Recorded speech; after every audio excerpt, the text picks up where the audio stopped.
Hey guys, tonight we're going back to a decade that somehow manages to feel both impossibly distant and strangely familiar at the same time. We're going back to 1950s America. And before we do, I want to say a genuine, heartfelt thank you to the viewer who suggested this one. You know who you are. You sent in this idea and I've been thinking about it ever since. Because it is exactly the kind of topic this channel was built for. The things that shaped ordinary life. The things that were so normal nobody thought to write them down. Your suggestions are what make this channel grow, and I mean that. If you are new here and you enjoy slow, thoughtful journeys through the past, please consider subscribing. And we are now on Spotify too, so if you prefer to listen while you drift off to sleep, the link is waiting for you in the description. Now get comfortable, dim the lights if you can, put a fan on if that helps you settle, pull your blanket up a little higher, because tonight we're not rushing anywhere. Have you ever wondered what a Tuesday morning in 1955 actually felt like? Not the headlines, not the politics, but the texture of the day itself. What did the hardware store smell like when you pushed open that heavy glass door? What did families actually do on Sunday afternoons when there was no screen to stare at and nowhere particular to be? What did it feel like to be a child in the summer with no schedule and no phone and nowhere you were supposed to be until dark? What did the lunch counter smell like at noon? What was it like to trust your neighbour so completely that you left your front door unlocked without a second thought? These are not dramatic questions, they're quiet ones. And somehow the quiet questions are always the most interesting. And just like that, it is 1953. The coffee is already percolating on the stove. Someone 2 houses down is pushing a lawnmower across a yard that is still wet with morning dew. The milk has already been delivered to the front step. The newspaper is on the porch. And the day, with all its small and perfectly ordinary rituals, is just beginning. Long before the sun has fully cleared the rooftops, a truck is already moving quietly through your neighbourhood, its engine a low murmur in the cool morning dark. You're still asleep when it happens, tucked beneath a cotton blanket with the windows cracked just enough to let in the night air, and yet by the time you shuffle to the kitchen in your robe and slippers, the milk is already there. 2 glass bottles sitting on your front step, cold and sweating in the morning light, as if they materialized out of the air. This is the milkman, and in 1950s America, he is as dependable as sunrise. His name is probably something like Dale or Raymond, and he's been running this route for years. He knows which houses take 2 bottles and which take 1. He knows which family just had a new baby, and quietly started leaving an extra quart without being asked. He knows which porch step is loose, so he steps over it in the dark to avoid the noise. There is a professionalism to his work that has nothing to do with a title or a corner office. It is simply the professionalism of someone who takes a quiet job seriously and does it with care, morning after morning in every kind of weather. The bottles themselves are worth a moment of attention. They are heavy, thick-walled glass, slightly tapered at the neck with a cardboard cap pressed into the top.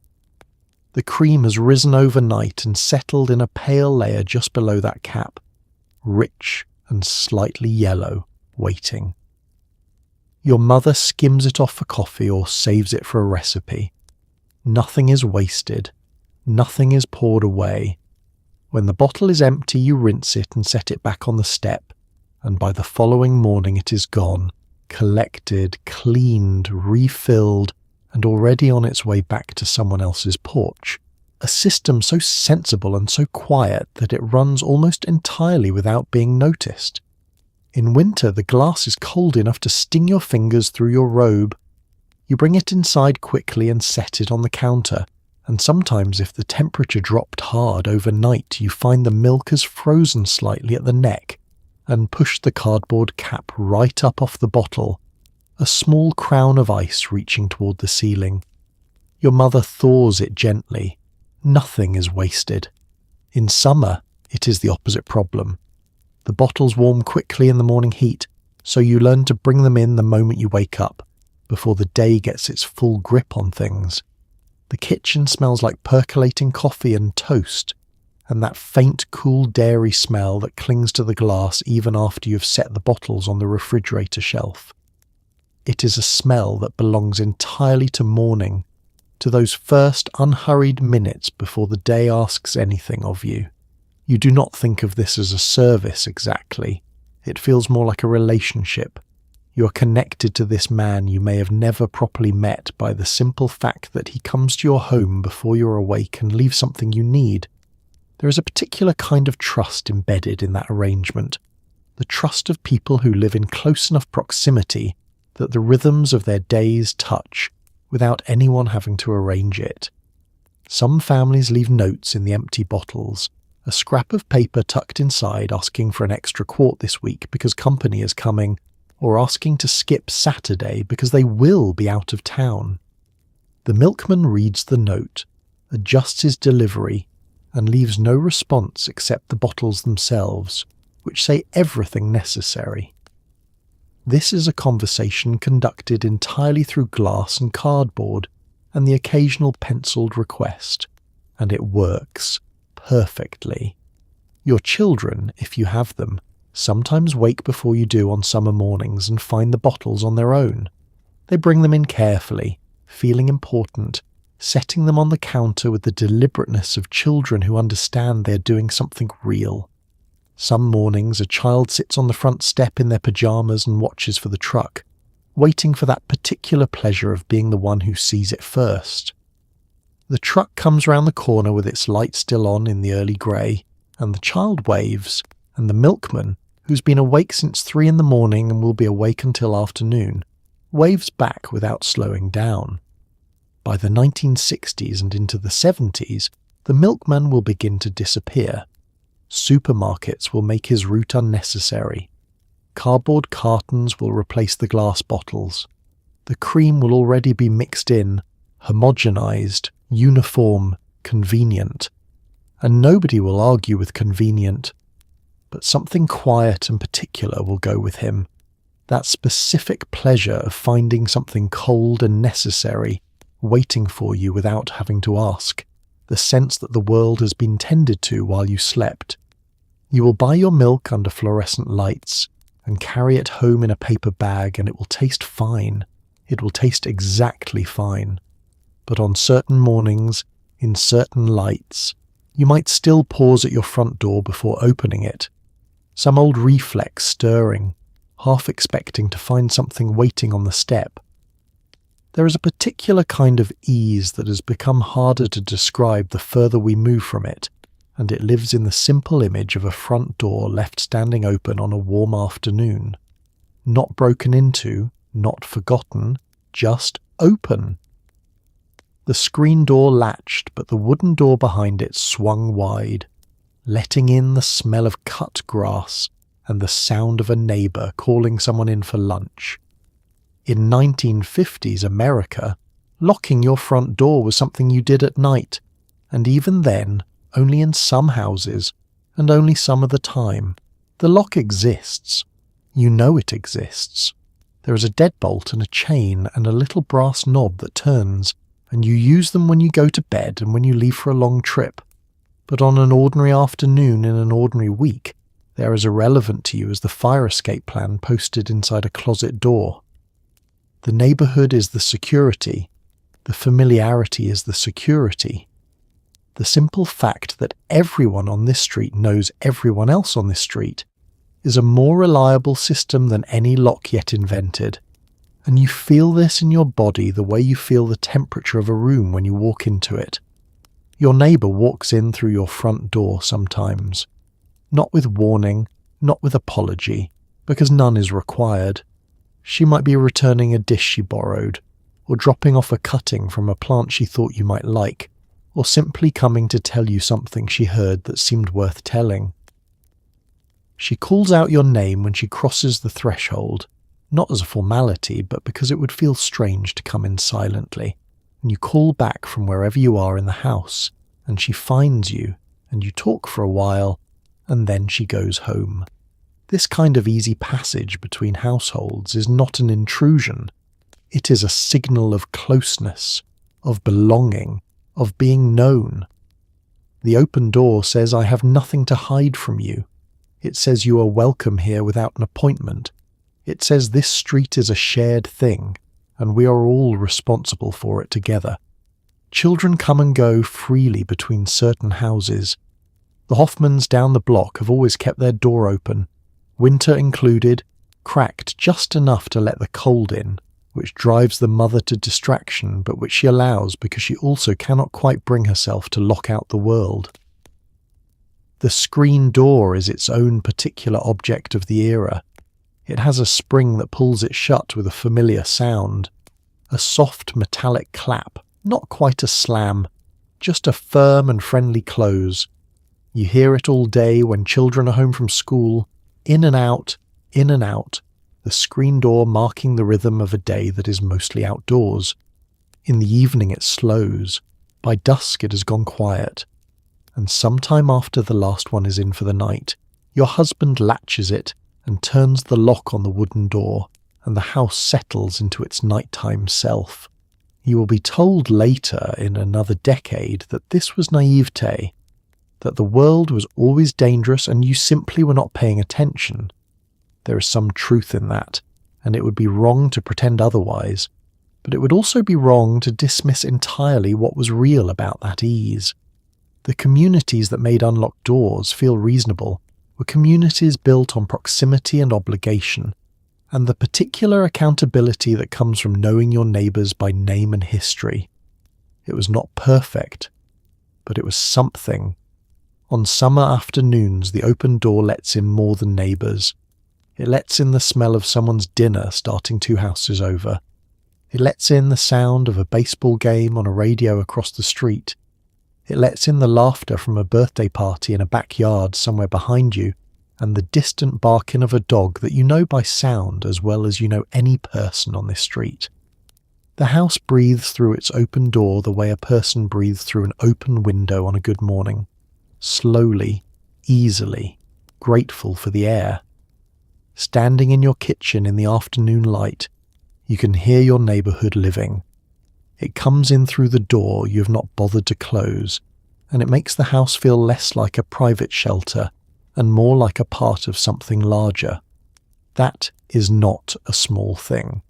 In fact, of all the things that have changed between that world and this one, the quiet loss of that particular feeling, of being woven into a neighbourhood the way a thread is woven into cloth, may be one of the losses least easy to name and most easy to feel. You are 8 years old and it is summer, and the only rule anyone has given you this morning is be home before the streetlights come on. That is it. That is the entire instruction. No phone in your pocket, no itinerary, no adult supervision arranged in advance. You push out the back door after breakfast and the neighbourhood opens up in front of you like something wild and full of possibility. You might end up 3 streets over. You might end up at the creek. You might come home with a scraped knee and a story nobody asked for, and your mother will hand you a bandage without much fuss. The day belongs to you in a way that is difficult to explain to someone who has not experienced it. There is no structure waiting for you. There is no lesson, no practice, no carefully organised activity designed to develop your potential. There is simply the neighbourhood, which is enormous when you're 8, full of alleys and vacant lots and backyards and shortcuts through hedges and stretches of sidewalk, where the concrete has buckled and lifted into a ramp small enough to jump a bicycle over. The world is exactly as large as your legs can carry you, and in summer, that is large enough. You find the other children easily, the way children always find each other when given enough time and space. A baseball game assembles itself in the vacant lot on Elm because enough boys drifted in the same direction between 9 and 10 in the morning. A group of girls has staked out the good shade behind the Hendersons' garage and begun an elaborate project involving chalk and a piece of rope and rules that shift every 20 minutes. Somebody younger follows you around for a while, tolerated and sometimes included. learning the unwritten codes of the block by simple observation. You eat when you're hungry, and there is usually somewhere to eat. A friend's mother puts out sandwiches without counting heads. The ice cream truck comes by at 11 and you already know the sound of its bell from 2 streets away, and you run toward it with whatever change you have in your pocket. If you don't have enough, you watch the others eat and plan to be better prepared tomorrow. This is also a lesson, though nobody calls it that. The scrapes and bruises accumulate over the summer like a natural record of everywhere you've been. A scab on your knee from the gravel by the drainage ditch. A bruise on your shin from the handlebar of a borrowed bicycle. A cut on your palm, already healing, from a piece of glass you found and shouldn't have picked up. Your parents see these marks the way farmers read soil, evidence of activity, of a summer working as a summer should. Nobody takes photographs of the injuries. Nobody fills out an incident report. You are growing up, and growing up has always looked something like this. The freedom is real, but it is not lawless. There are unspoken rules, boundaries you know without being told. You do not go past the train tracks on the east end of the neighbourhood. You do not go into the Kellerman's yard since Mr. Kellerman made it clear he prefers you don't. You are home before the street lights, which is a rule enforced not by punishment exactly, but by something more powerful, the quiet withdrawal of trust that comes when a child is late, and a mother has spent an hour at the window. You understand this without it being explained. What your parents have given you, perhaps without knowing it, is the experience of being a person in the world before you have fully become one. The neighbourhood is where you practice that, where you learn that other people have feelings that don't arrange themselves around your preferences, where you learn that boredom can be solved with imagination if you sit with it long enough, where you learn that an afternoon with no plan can become something worth remembering if you let it. By evening you're back, sun-browned and satisfied, hungry in the honest way that comes from a body that has actually been used. Your mother has dinner on the table, your father is home from work, the kitchen smells like something good, and the screen door bangs behind you, and the day closes around you like a book being set gently on a shelf. It is a Wednesday morning, and you are sitting in a waiting room at your doctor's office. The chairs are vinyl and slightly sticky in the summer heat. A woman across from you has a magazine open in her lap and a cigarette in her hand, the smoke curling lazily toward the fluorescent lights overhead. The receptionist has one burning in an ashtray on her desk. The doctor himself will light up while he talks to you. Nobody opens a window. Nobody waves the smoke away. This is simply what air smells like in 1955, and nobody finds it strange. The cigarette in the 1950s is so woven into daily life that imagining a room without one is like imagining a kitchen without a stove. It is everywhere, and it comes with all the social ease of a handshake. A man offers a cigarette to another man the way he might offer a stick of gum, a small gesture of friendliness, of inclusion, of shared comfort. A woman taps one out of a slim silver case at a dinner party and feels polished and modern. A teenager sneaks one behind the school and feels like an adult, which is partly the point. The office is perhaps where you encounter it most consistently. Your boss smokes at his desk while he reviews your work. The secretary smokes at her typewriter.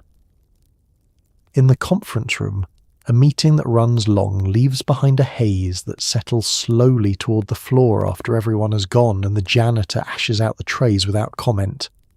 The ashtrays themselves are serious objects, heavy glass or brushed metal, placed on every surface with the matter-of-fact permanence of staplers and paper clips. They are not there as a concession.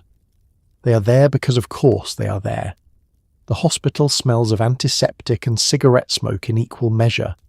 Nurses smoke at the nurses' station. Visitors smoke in the hallways. A man recovering from surgery in the room down the hall has already talked his roommate into sharing a pack. The doctors smoke in their offices and sometimes in their examination rooms, not because they are reckless, but because the science they have been given does not yet tell them to stop. It will, but not yet.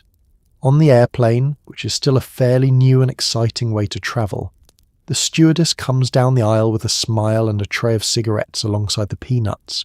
The ashtray is built into the armrest of your seat, a small hinged metal cup that opens and closes with a satisfying click. The person next to you lights up before you have reached cruising altitude, and you breathe their smoke for the next 3 hours and think nothing of it. The smoke in the cabin is simply part of the atmosphere of flight, part of what it feels like to be modern and moving and airborne. At home, the living room ashtray is emptied every few days and nobody tracks whose ash is whose. Dinner parties end in a comfortable fog. Cars have built-in ashtrays in the dash, and sometimes a second one in the back seat. Drive-ins, movie theatres, bowling alleys, beauty salons, hardware stores, all of them with ashtrays in easy reach, all of them carrying that particular smell that the decade will be remembered by long after it is gone. The health news is still mostly quiet. There are studies appearing in journals, conversations beginning in certain corners of medicine and public health, but none of it has broken through into the daily life of ordinary people yet. The cigarette companies run reassuring advertisements. The doctors appear in them sometimes, smiling, white-coated, approving. The culture absorbs all of this without alarm because there is no widespread alarm to absorb. What comes later, the Surgeon General's report, the lawsuits, the long, slow accounting, all of that is still years away. For now, it is simply Wednesday morning, and the waiting room smells the way waiting rooms smell, and you take your turn when the nurse calls your name, and you go in to see the doctor, who looks healthy enough, who seems to know what he is doing, who has a cigarette burning gently in an ashtray on the corner of his desk, and who is already reaching for his stethoscope before you have finished sitting down. There is something almost ceremonial about it, though no one would have used that word at the time. You've been watching television all evening, maybe a variety program, maybe the news, maybe a western that the whole family gathered around with their after-dinner coffee, and their knitting, and their comfortable silence. And then, sometime round 11 o'clock or midnight, the station simply stops. An announcer wishes you good night, a test pattern appears, and then there is static, a soft grey hiss that fills the living room with a sound like a long exhale. Television is still new enough in the 1950s that its absence at night does not feel like a deprivation. The set goes dark and the world simply becomes what it was before the set existed. A house at night with its own quiet sounds and its own slow rhythm. You turn off the lamp in the living room and go to bed, and the television does not follow you there. It stays in its cabinet by the wall, dormant and indifferent, waiting for morning. The test pattern is worth a moment of description. It is a geometric thing, a circle within a square, lines radiating outward at precise intervals, usually accompanied by a steady tone that fills the room with a flat, patient hum. It is not broadcasting anything. It is a technical placeholder, a signal that says the station is still there but has nothing left to say tonight. And yet there is something almost meditative about it, something that belongs to the particular quality of late-night quiet. Some people fall asleep in front of it. The hum and the grey light and the stillness all working together in the direction of sleep. The television itself is a piece of furniture in the truer sense. It is housed in a wooden cabinet with legs, sometimes with doors that close over the screen when the set is not in use. Families are still a little formal about it, a little aware that this object in the living room represents something new and significant. You do not eat dinner in front of it, at least not yet, not in most houses. You gather to watch it, deliberately, the way you might gather for anything that deserves attention. The children sit on the floor. The parents take the good chairs. The watching is something you do together. The programs themselves end before the station does. The drama wraps at 10. The late news follows. And then perhaps a local personality who hosts the final program of the evening, a genial man in a suit who thanks you for watching, who says something comfortable and forgettable, who says goodnight with the warmth of someone who genuinely means it, or at least has been doing this long enough that the warmth feels real, and then the national anthem, played over footage of a flag or a landscape, and then the test pattern, and then the static. Static is the sound of nothing being transmitted, but in the middle of the night it does not feel like nothing. It feels textured, present. There is something almost alive about it.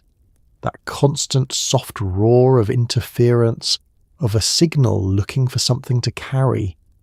You notice it more when the house is otherwise completely quiet, when everyone else is asleep and you have stayed up past the end of programming because you are reading or simply not ready to stop being awake.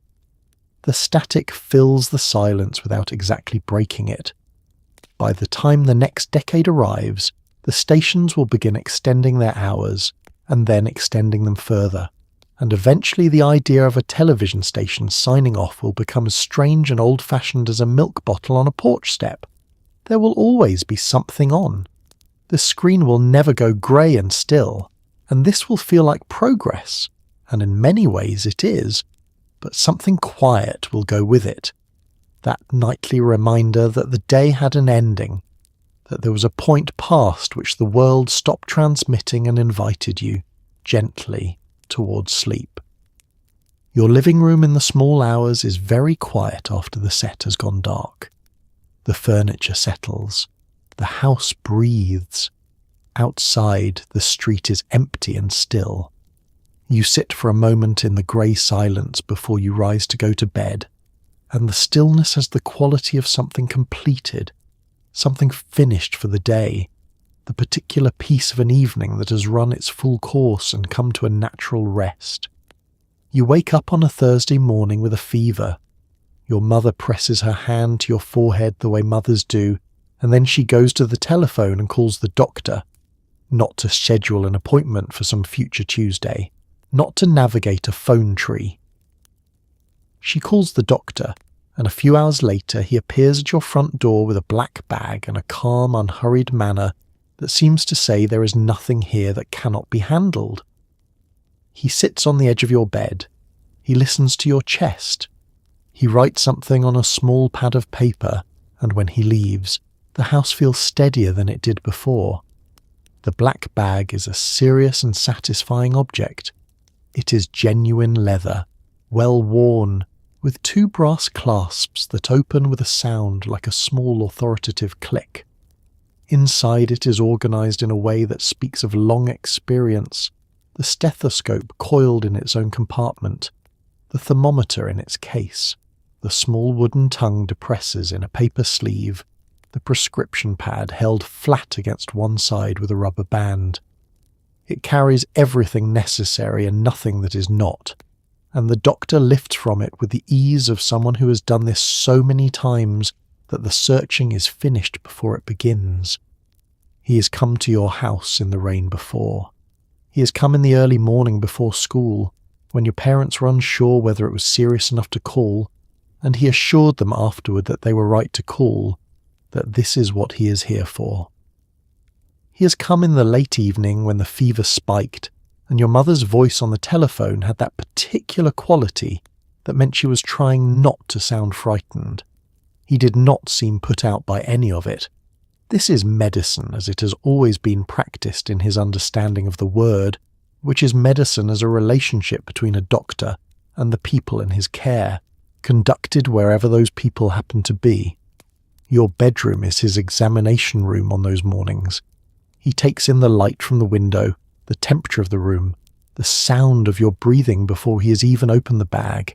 He asks your mother questions in a tone that is information gathering and also quietly reassuring.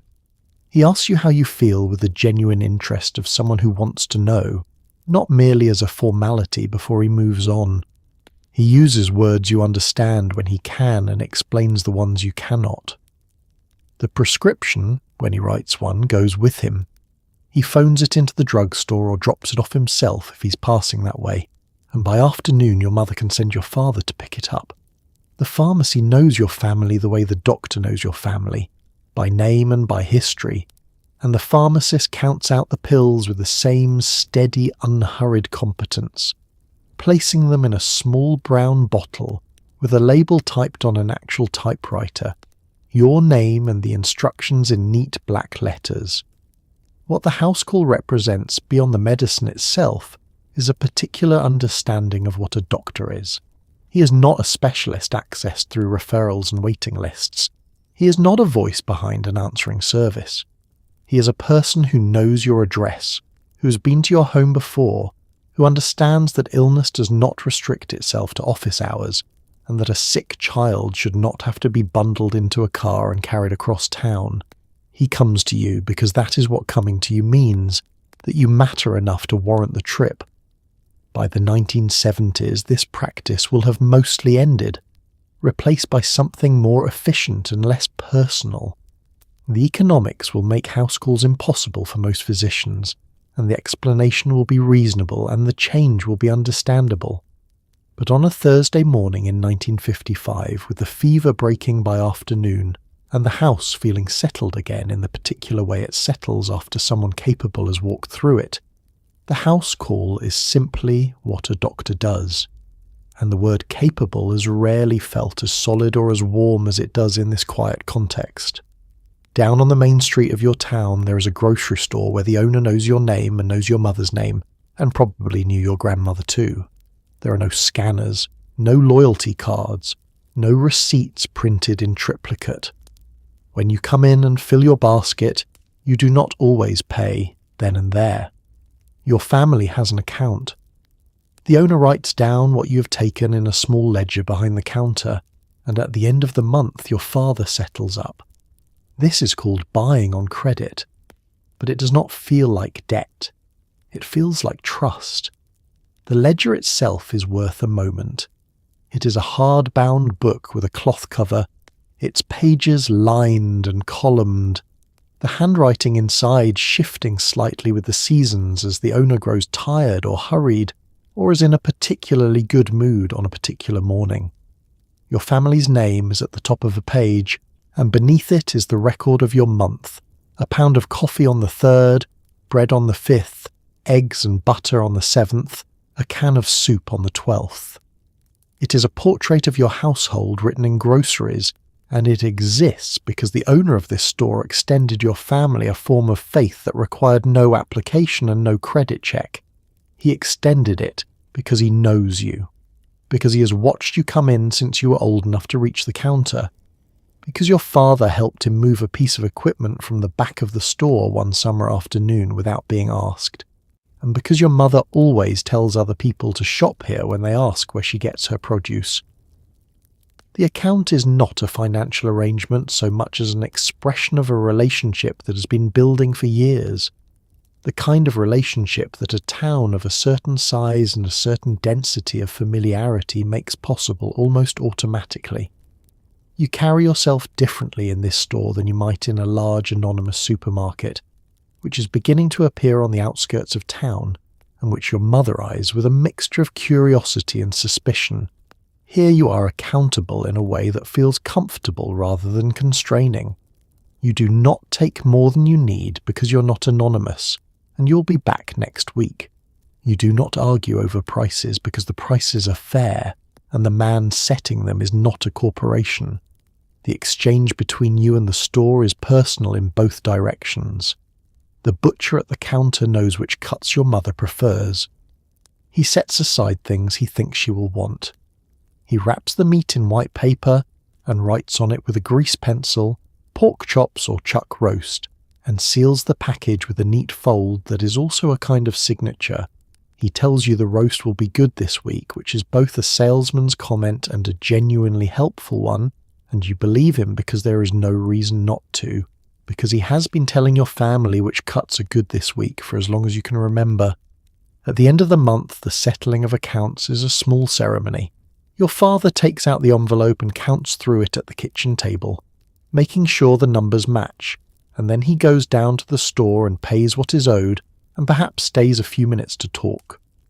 The owner marks the account paid with a single clean line and opens to the next blank page, and the arrangement continues month after month, year after year, as long as the store is there and the family is there and the town holds the two of them in the same place at the same time. It is Sunday morning, and the whole country seems to be moving at half speed. The stores are closed, most of them anyway. The streets downtown are still. There are no errands to run, and no particular reason to be anywhere other than where you already are. Church for some families, a long breakfast for others, the Sunday paper spread across the kitchen table with coffee going cold in the cup. There is something in the air that feels different from the other 6 days. Not lazy exactly, but deliberate. Like the world has agreed, without being asked, to slow down for one day and let people breathe. The Sunday paper is an event all by itself. It arrives thick and heavy, so thick that it lands on the porch with a sound that is more thud than slap. And it takes a few minutes to carry it all inside because it has divided itself into sections that come apart in your hands as you walk. The front page is your father's first. The funnies are claimed by the children with a speed that suggests they have been thinking about this since Saturday. Your mother takes the society pages and the magazine section, which she will set aside and read properly after the dish is done. There is enough newspaper here to last the whole morning if you're not rushing, and on Sunday you are not rushing.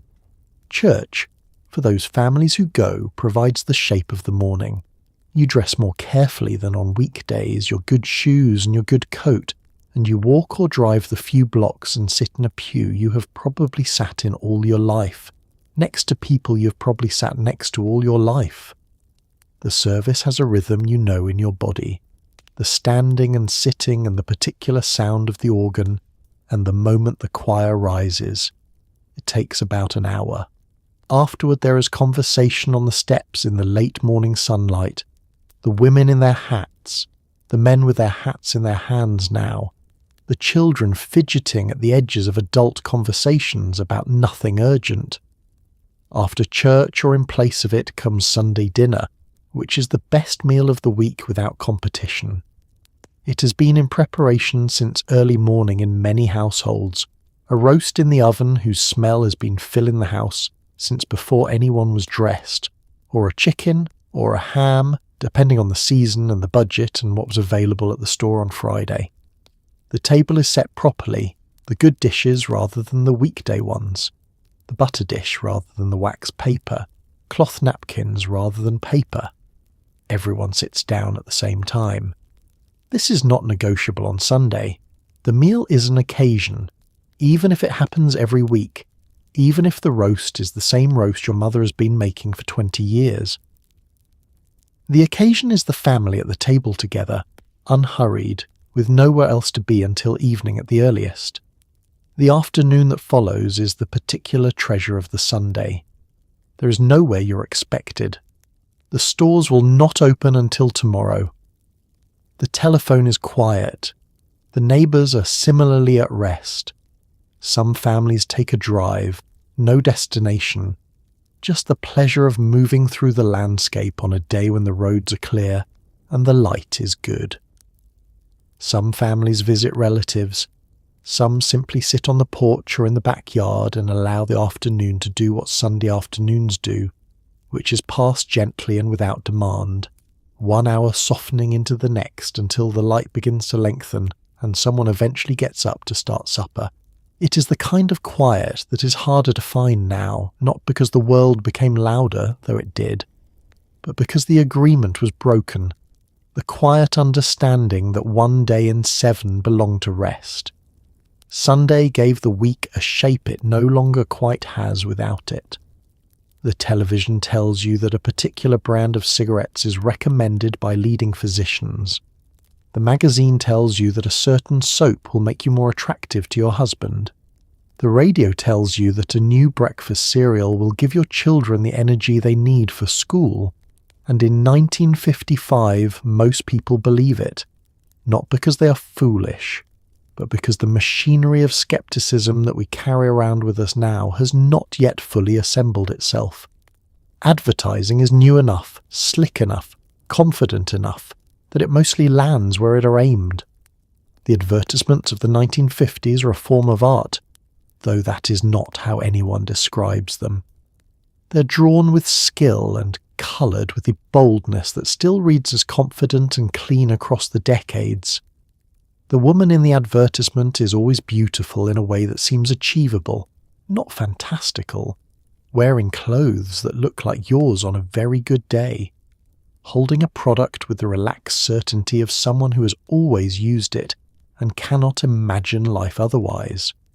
The man in the advertisement is steady and capable and pleased with his car, pleased with his lawn, pleased with the cigarette he has just lit with the lighter that the advertisement is also selling.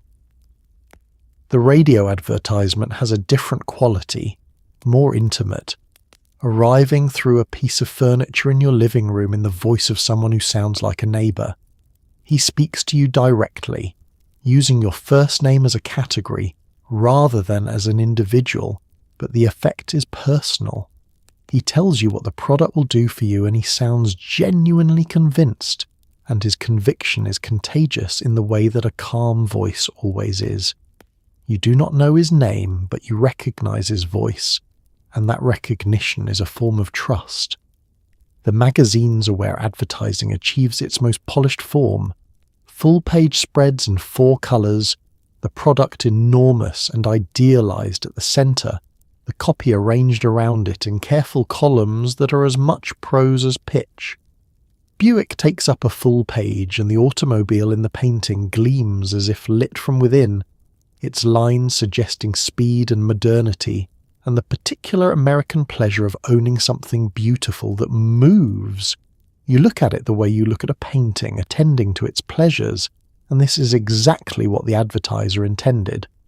What makes this era of advertising different from what comes later is the absence of irony. The advertisements do not wink.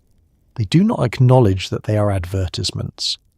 They present their claims with the full seriousness of a news article or a doctor's recommendation, and the culture has not yet developed the reflex of suspicion that would eventually make that straight face amusing.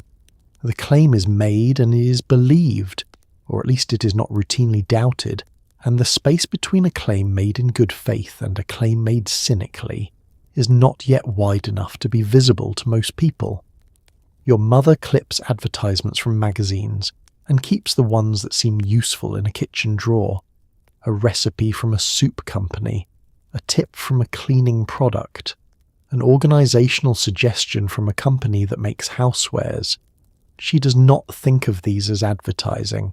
She thinks of them as useful information that a company has generously included alongside its products, which is also more or less what the companies want her to think. The genius of the era's advertising is that it does not feel like persuasion. It feels like help. You are awake before everyone else. You've been awake before everyone else for as long as you can remember. The percolator goes on first thing, and while it bubbles and hisses you start on breakfast. Eggs maybe, or oatmeal, toast for sure. The bread already sliced and the butter already soft. By the time your husband leaves for work and the children leave for school, you have already done more in 2 hours than many people manage in a morning, and the real work of the day has not even started yet. This is not remarkable to anyone around you. It is simply what women do. The house is your responsibility in a way that is total and largely invisible. Nobody assigns you the tasks. Nobody checks that they are done. The house simply requires what the house requires, and you are the one who knows what that is and sees that it gets done, day after day, with a competence that goes almost entirely unacknowledged, because competence that never fails tends to become invisible. The beds are made. The kitchen floor is clean. The refrigerator has food in it. The children have clean clothes. That these things do not happen by themselves, that they happen because of an enormous quantity of daily labour performed by one person, is something the decade does not think about very much. Your morning has a sequence you have developed over years into something close to a system. beds first, because a made bed changes the character of a room entirely, and making them early means the rest of the house feels ordered even before the harder work begins. Then the dishes from breakfast, which are still warm, which is easier. Then a survey of what needs doing today, which is partly done from memory and partly done with a walk through the house, a hand pressed briefly to the surface of things, checking. Monday is laundry. In the 1950s, laundry is still a full day. The washing machine in the basement or the utility room runs load after load through the morning while you attend to other things, and then the clothes must be carried outside and hung on the line, each piece pinned carefully, the sheets taking the most time because they are large and heavy and must be spread smoothly, or they will dry with creases that are difficult to iron out later. On good days the line is full, and the sheets lift in the breeze and the yard smells clean and soapy and warm. And this is genuinely one of the pleasures of the work. Ironing is its own afternoon. The board comes out, the iron heats, and you work through the basket piece by piece. Your husband's shirts require attention at the collar and the cuffs, and down the placket between the buttons. The children's school clothes must be neat enough to pass inspection from a teacher who notices. You have been doing this long enough that your hands move through it without much thought, and you listen to the radio while you work, a program that talks to you in a friendly tone about things that are interesting or useful, or simply entertaining enough to make the hour go faster. Cooking occupies the afternoon. The evening meal is planned in advance, usually from a mental menu that rotates through the week without being written down, and the preparation begins early enough that nothing is rushed. You know what your husband likes and what the children will eat without complaint, and you navigate these preferences with the pragmatic grace of someone who has long since decided that feeding people well is worth doing seriously.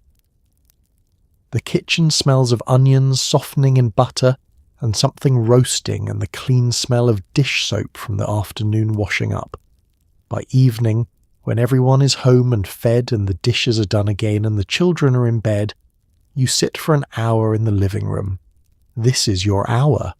The house is quiet and in order, and you have earned the quiet and the order because you produced them today the way your husband produced his paycheck, through sustained and skilled effort that went largely undescribed. You do not think of it quite this way.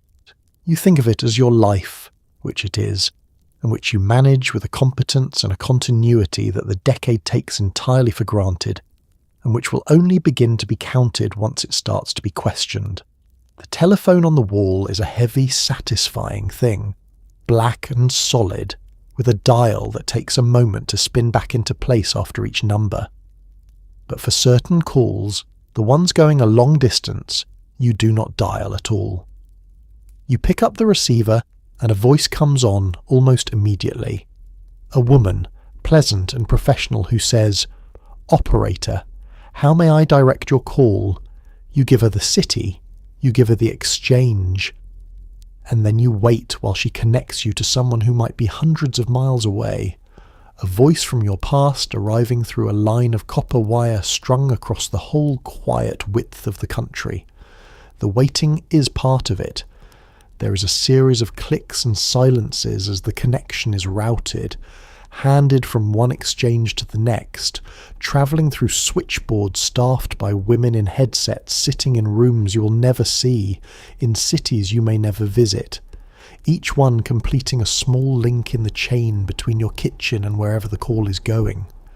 You stand at the phone with the receiver pressed to your ear and you listen to the line working, a faint crackle and hiss that is the sound of distance being crossed, and then a ringing tone, and then the voice. Long distance in the 1950s is not something you do casually. It costs money, noticeably more than a local call, and this fact gives every long-distance conversation a slight weight, a sense that you are spending something real, and that the call should be worth the spending. You do not ring your sister in Cleveland just to chat about nothing. You ring her because something has happened, because you have news, because it is her birthday, because enough time has passed since you last spoke that the distance between you has become something that needs addressing. The call is an occasion in a way that a local call is not. Your mother keeps a list near the telephone, written in her careful hand, of the numbers she might need, including the exchanges for relatives in other states. The list is folded and slightly worn at the creases from being opened and refolded over the years. Some of the numbers have been crossed out and rewritten when people moved. Small revisions that mark the passage of time the way a pencil mark on a doorframe marks a child's height. The telephone, in this way, is a kind of archive of everyone you need to stay connected to and the distance that separates you from them. The operator is a figure of quiet authority. She's efficient without being cold, helpful without being familiar, and she navigates the complexity of the switchboard with a practiced ease that makes the whole improbable business of connecting voices across hundreds of miles seem routine. If the line is busy, she tells you so and offers to try again. If the connection is poor, she will attempt to route it differently.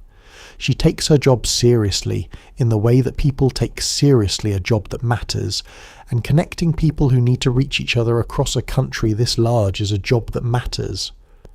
There is a particular intimacy to a long-distance call in the 1950s that has to do, paradoxically, with its difficulty. Because you cannot ring whenever you feel like it, because each call carries a small cost and a small ceremony. You mean what you say more than you might otherwise. The conversation has been thought about in advance. You knew this call was coming and you prepared for it, gathered the things you wanted to say, the questions you wanted to ask, the piece of news you have been saving since last month, because it felt too significant for a letter and too personal for a telegram. When the voice comes on the line, clear and warm and unmistakably the person you were trying to reach, the relief is genuine and the pleasure of it is uncomplicated. You keep these calls short out of habit and economy, but short does not mean hurried. There is time to say the important things. There is time to laugh at something small. There is time for a silence that is not awkward, because the person on the other end knows you well enough that silence between you has never been awkward. When you hang up, the kitchen feels slightly different than it did before. Warmer somehow, the way a room feels after someone has been in it who you love. You stand at the telephone for a moment before returning to whatever the afternoon requires of you. Somewhere in your neighbourhood, someone's basement has been stocked with canned goods and bottled water and a hand crank radio and a first aid kit. Maybe it is your basement. The civil defence pamphlets have been arriving in the mail for a few years now, and they speak in a calm, practical tone about preparedness, about survival, about what to do in the event of a nuclear attack, as though this is the kind of thing a family can plan for the way you plan for a storm. Children practice duck and cover drills at school without particular distress. The threat is enormous and abstract, but daily life continues around it, cheerful and ordinary, the way a river finds its way around a stone. The pamphlets themselves are a particular artifact of the era. They are printed in black and white with clean, instructional illustrations, families dressed in their ordinary clothes performing the steps recommended for survival, a man pulling a heavy door closed, a woman arranging canned goods on a shelf, a child crouched beneath a school desk with his arms over his head. The drawings have the same confident clarity as an instruction manual for a household appliance, the same implication that if you simply follow the steps, the outcome will be manageable. This is either genuinely reassuring or deeply unsettling depending on how much you allow yourself to think about it, and most people in the 1950s have developed a practical talent for not thinking about it too much. The basement shelter, where it exists, is a serious project. Some families hire contractors. Some build it themselves over a weekend with the same practical energy they would bring to adding a room or building a fence.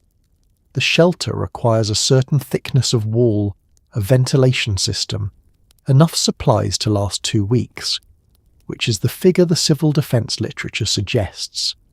2 weeks of food and water, organised on shelves, rotated so nothing expires, checked and updated the way you check and update any household supply. Your neighbour has a checklist on a clipboard hanging from a nail inside the shelter door, and she goes through it every few months with the methodical calm of someone maintaining a piece of equipment they hope never to need. At school, the drills happen without drama. The teacher says the words and the children move beneath their desks with a practiced efficiency that has been repeated enough times to feel like part of the school day, as unremarkable as fire drills, as ordinary as spelling tests. The children understand in some general way what the drill is for, but the understanding lives at a distance from daily experience, held there by the simple fact that nothing terrible has happened yet, and the day is still a school day with recess at 11 and lunch at noon. The civil defence films shown in school auditoriums and church basements have a particular tone, earnest and instructional, a narrator's voice as calm and certain as a scout leader's, moving through the steps of survival with the implication that survival is entirely achievable if you are prepared. They show families emerging from their shelters into a damaged but manageable world, assessing, adapting, getting on with things. The films are as much about character as about safety, about the kind of country that faces difficulty with practical good sense and does not panic.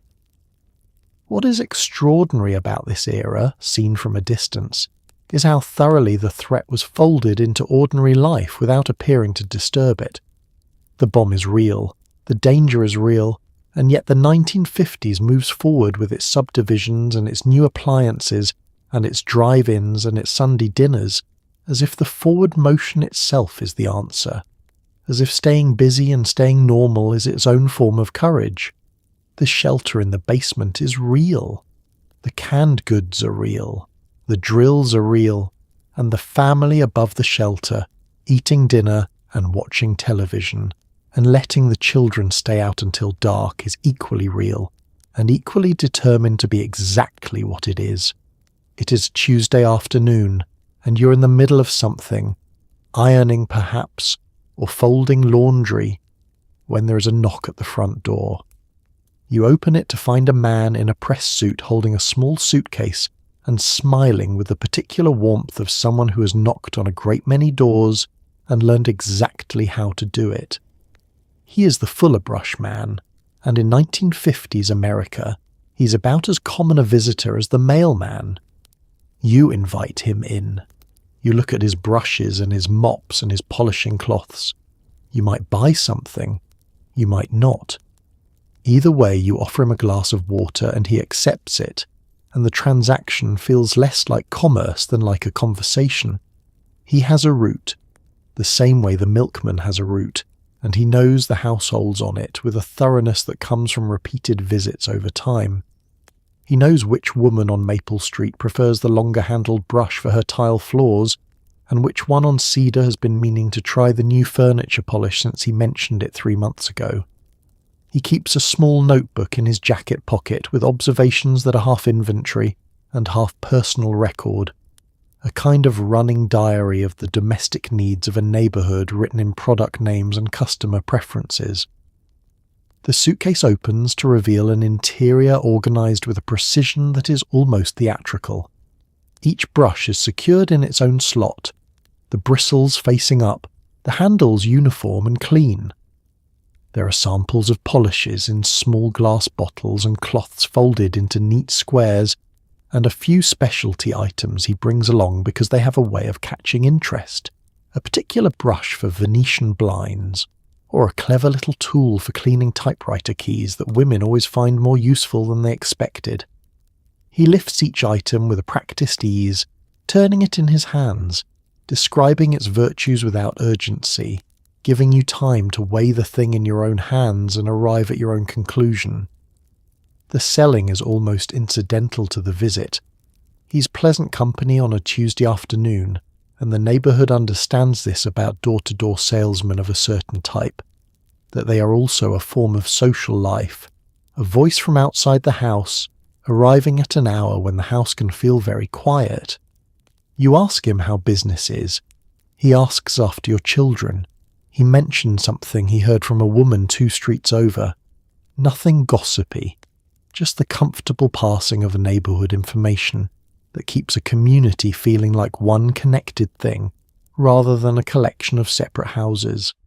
Whether you buy anything or not, the visit has a completeness to it.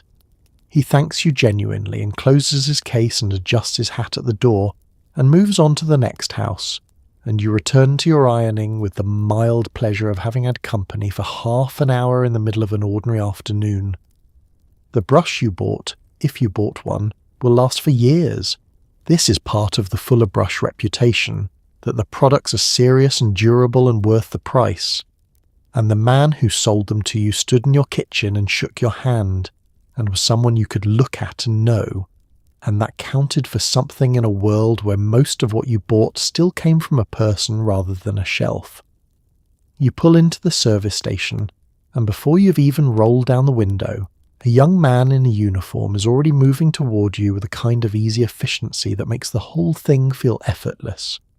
He asks you how much you want, and while the gas is pumping, he goes around to the front of the car, props the hood, checks the oil, checks the water in the radiator, and then comes around to your windshield with a squeegee and a bucket. He does all of this without being asked. When he hands you your change, he wishes you a good afternoon, and he means it.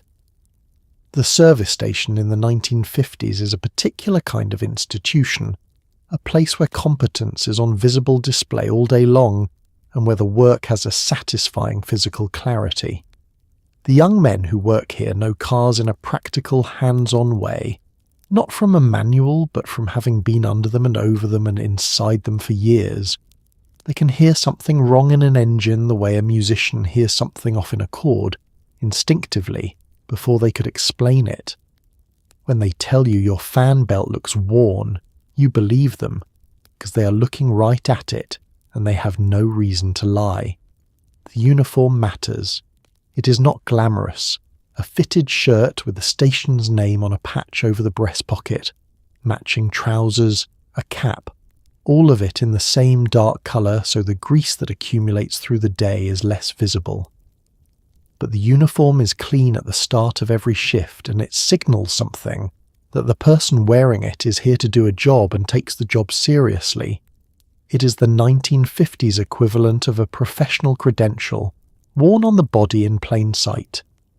The pumps themselves are tall and slightly rounded, painted in the colours of whichever company owns the station, with a glass globe at the top bearing the brand's name. The numbers on the dial click over with each gallon in a way that is satisfying to watch, the way any simple mechanical process is satisfying when it works the way it is supposed to. Regular is the choice for most cars. Premium is for newer models or for men who feel their engine deserves it. The price per gallon is painted on a sign near the pump, and it is low enough that nobody thinks much about it. While the tank fills, your window is already being done. The attendant works the squeegee across the glass with long, clean strokes. First the windshield, then the rear window if you have one, and there is a small ceremony to it. The wet rubber dragging the road dust off in a single pass, leaving the glass briefly perfect. He does the side mirrors too sometimes, if he has the time and the car looks like it needs it, and these small additional attentions are not billed separately and not performed for tips. They're simply what the job includes. You drive away with a full tank and clean glass, and the mild, genuine pleasure of having been taken care of for 5 minutes by someone who knew what they were doing. This will change. The self-service station will arrive in the next decade, and the attendants will mostly disappear, and the forecourt will become a place you move through alone, squeezing a handle and watching numbers climb. It will be faster. Nobody will question whether faster is better. But on a Tuesday afternoon in 1956, pulling out of the service station onto a road that stretches ahead of you, clean and clear, full tank, clear windshield, afternoon wide open, the care taken by that young man in his uniform will feel like one of the ordinary pleasures of a world that still had time for them. Your family doctor has been practicing in this town for longer than you can remember. He delivered some of the children on your street. He set bones and sutured cuts, and sat with people through fevers and grief and the slow decline of old age. And he did all of it in the same small office with the same wooden desk and the same certificates on the wall that have been there since before you were born. He knows your father's bad knee. He knows your mother's headaches. He knows which of your children runs hot and which one tends toward colds in winter. When you're sick, you do not search for answers. You call him.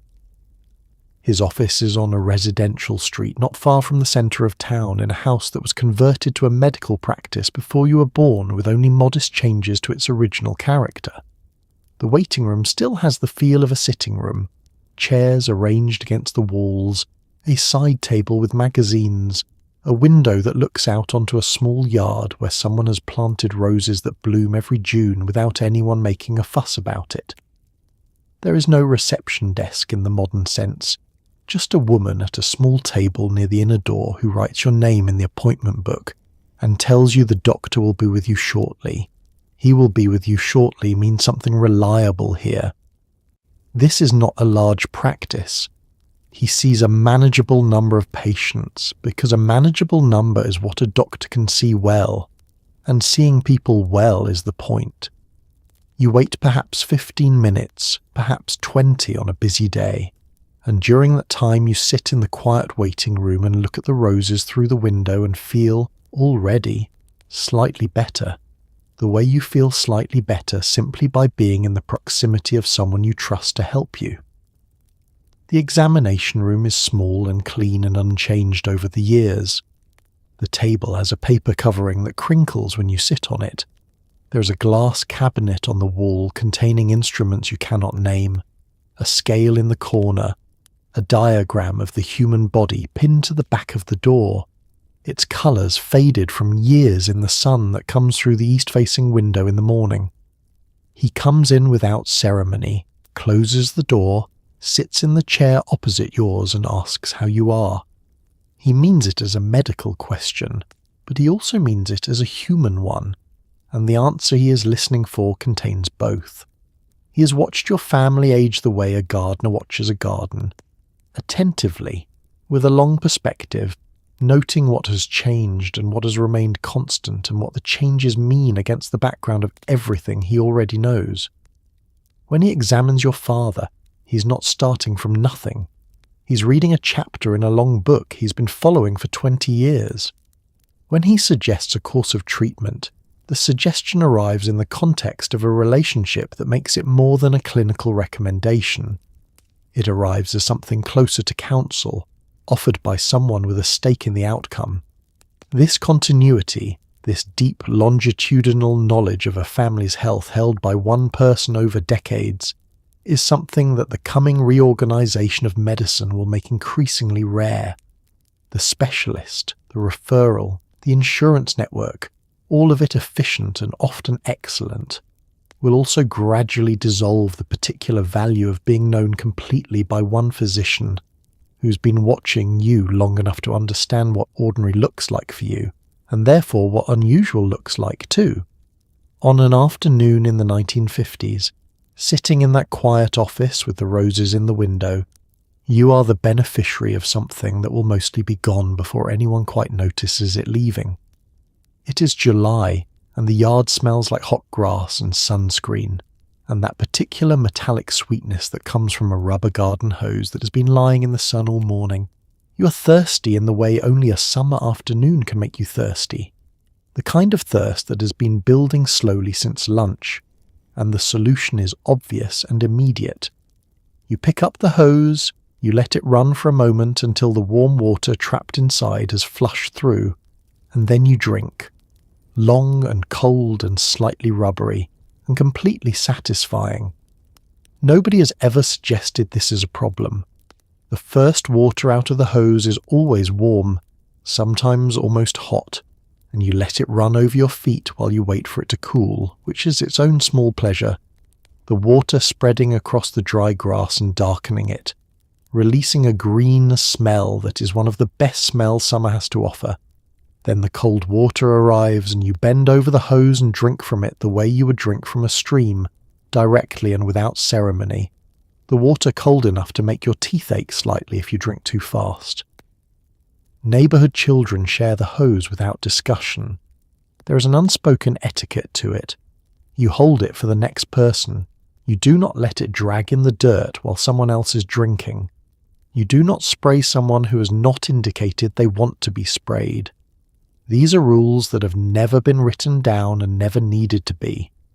They are the common law of summer afternoons, absorbed through experience and enforced by nothing more than the social pressure of other children watching. The hose serves more than thirst. It is the infrastructure of summer play in ways that go well beyond drinking. You run through its spray on the hottest afternoons, the arc of water catching the light and throwing small rainbows across the yard for a moment before the spray moves on. You use it to fill the inflatable pool that sits on the back patio and takes most of the morning to fill properly, warming slightly in the sun by the time it is ready. You use it to clean the mud off your feet before coming inside, standing in the grass and aiming the hose at your own heels while you balance on one foot, which is harder than it looks. Your mother calls from the kitchen window sometimes, reminding you not to let it run while nobody is using it, because water costs something, and wasting things is not something the 1950s takes lightly. You coil it back against the side of the house when you're done, a loose coil looped over the spigot handle, ready for the next person who needs it. This small act of putting things back where they belong is part of the daily moral education of childhood in this era, the steady accumulation of small habits that add up over years into a character. The taste of hose water is its own thing. It carries the faint mineral signature of the rubber and the pipes and the particular chemistry of the municipal water in your town, and this combination, experienced on the back porch on a July afternoon at the age of 9, becomes one of those tastes that lodges itself permanently in memory. Years later, in other Julys, in other yards, you will smell hot grass and feel the ghost of that thirst and that specific satisfaction, the cold water and the warm day and the long afternoon still ahead of you, unhurried and entirely yours. The drugstore is cool and quiet in the middle of the afternoon, the kind of cool that feels earned after the heat of the sidewalk outside. The soda fountain is at one end, the pharmacist's counter at the other, and in between there are rows of patent medicines and beauty products and a small rack of paperback novels. The pharmacist himself is behind the counter, a steady, authoritative presence in a white coat who has been answering questions in this same store for 15 years. You describe your symptoms and he listens with his arms folded and his reading glasses pushed up on his forehead, and then he tells you what he thinks and suggests what to take. He is not a doctor, and he does not pretend to be, but in the 1950s the boundary between what a pharmacist knows and what a doctor knows is more permeable in practice than it is on paper. He has seen hundreds of people come through this store over the years with the same sore throats and the same intestinal troubles and the same persistent coughs, and he has watched what helps them and what does not. The knowledge is empirical and deep, and held in the body of a man who has been paying attention for a long time, and when he reaches for a bottle on the shelf behind him and tells you to take 2 at bedtime with a full glass of water, you trust him the way you trust anyone who has earned it through consistent demonstration. The store itself is a particular kind of institution. It smells of talcum powder and something chemical, and the faint sweetness of the soda fountain syrups that hang in the air all day. The floor is black and white tile. The ceiling is high, and the fans circulate the cool air in slow revolutions that you can hear faintly above the other sounds of the store.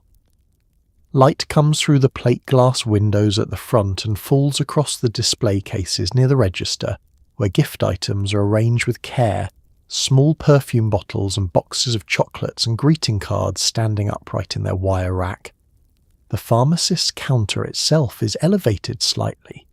which gives him a mild authority over the space, a perspective from which he can see the whole store and be seen by anyone who enters. This is not an accident of design. It is a signal of something, that this counter is a place of knowledge and help, that the man behind it is a resource you can approach with a genuine question and receive a genuine answer.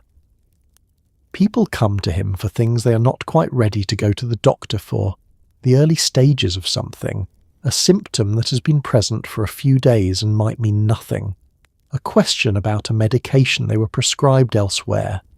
They come because he is easier to reach and because he costs nothing to ask, and because he has the particular gift of making you feel heard without making you feel alarmed. He speaks to you in plain language. He does not talk down to you or use terminology designed to remind you of the distance between his training and yours. He explains things the way a knowledgeable friend would explain them, directly, practically, without ceremony. The soda fountain at the other end of the store is where you go after, sometimes, if the news was good or if you simply want to sit for a few minutes before going back out into the afternoon. A boy behind the counter draws a Coke from the fountain tap and slides it toward you without you having to say which one, because you always order the same thing, and this too is a form of being known that the era provides without effort or announcement. Friday evening, and the light is just beginning to soften into that particular honey-coloured warmth that means the week is finally over. You pile into the car in your pyjamas if you're a child, or your best casual clothes if you're a teenager with someone to impress, and your father drives to the edge of town where the big white screen rises up against the darkening sky like something enormous and dreamlike. You hook the speaker over the window.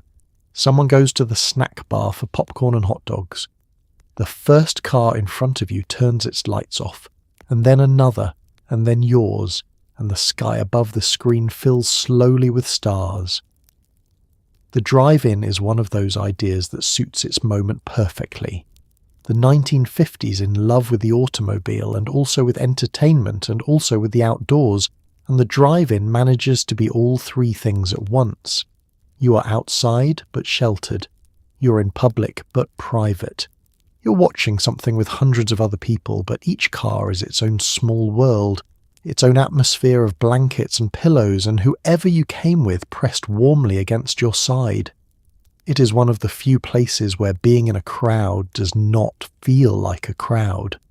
The speaker is a metal box hung on a post beside your window, and you hook it over the glass and crank the window up to hold it, and then the sound of the movie comes to you not from the enormous screen far away, but from directly beside your ear, tinny and slightly distorted but intimate, in a way that the sound of a movie theatre is not. You adjust the volume with a small knob. On cold nights the speaker lets in a thread of outside air and you can hear, faintly, between the dialogue and the music, the sound of other speakers in other cars, a ghost of the same movie playing slightly out of sync all around you. The snack bar is the social centre of the drive-in, a low cinder block building in the middle of the lot with a counter running along the front and a menu board lit from within. There are hot dogs turning on a rolling grill and a popcorn machine working steadily, and a cooler of sodas with the glass door fogged from the cold inside. Your father goes during the intermission, which is announced on the screen by a cheerful cartoon procession of snack foods marching toward the concession stand, and he comes back with his arms full, balancing the cardboard tray of drinks against the roof of the car while he opens the door. The popcorn is salty and warm and slightly greasy and exactly right. The movie is almost secondary to the experience, which is perhaps why drive-ins can show a wide range of films without anyone minding too much. The children fall asleep in the back seat during the second feature, which was always expected, which is partly why they were allowed to come in their pyjamas. The teenagers in the cars around you are less interested in the movie than in each other, and the drive-in, in its generosity, accommodates this too. Everyone gets what they came for.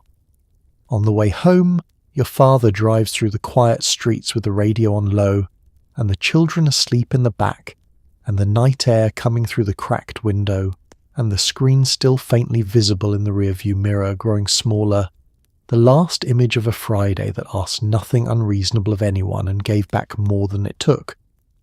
The general store or the five and dime or the little corner shop near school has a counter near the register, and on that counter there are glass jars filled with colour, red licorice twists, wax bottles with syrup inside, caramels wrapped in wax paper, sugar buttons on a strip of paper, fireballs that make your eyes water.